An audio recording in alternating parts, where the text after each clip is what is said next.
നമുക്കൊരു ഹെൽത്തി ആയിട്ട് ഒരു അപ്പം ഉണ്ടാക്കാം. പക്ഷേ ദോശയുടെ മോഡലും എന്നാൽ അപ്പത്തിന് ചേർക്കുന്ന ഇൻഗ്രീഡിയൻസാണ് ഞാനിതിൽ ചേർത്തിരിക്കുന്നത്.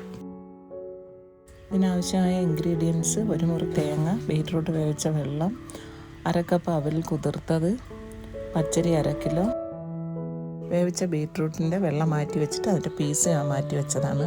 അതും ആവശ്യത്തിന് ഇതിൽ ചേർക്കാം. ഇൻഗ്രീഡിയൻസ് എല്ലാം കൂടി നമ്മൾ ജാറിലേക്ക് ഇട്ടിട്ട് അരച്ച് വരാം.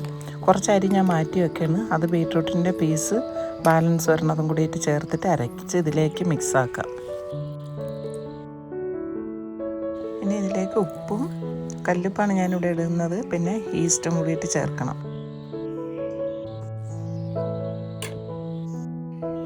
ഇനി മാവ് 2 മണിക്കൂർ പൊങ്ങാൻ വേണ്ടിയിട്ട് വെക്കാം. ദോശ പോലെ നന്നായിട്ട് പരത്തിയിട്ടും ചുട്ടെടുക്കാം. അല്ലാതെ മാവ് ഇങ്ങനെ ഒഴിച്ച പാടെ നമുക്ക് അടച്ചു വെച്ചിട്ട് ബൺ ദോശ പോലെ അങ്ങനെയും വേവിച്ചെടുക്കാം.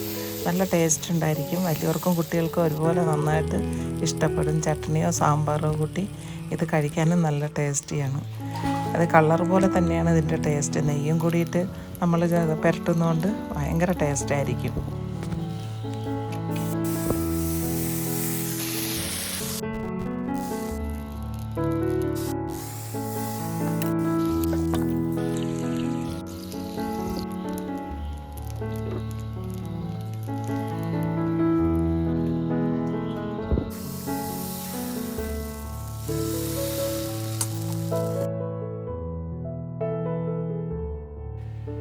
നല്ല പഞ്ഞി പോലത്തെ ബീറ്റ്റൂട്ട് അപ്പം റെഡി ആയിട്ടുണ്ട്.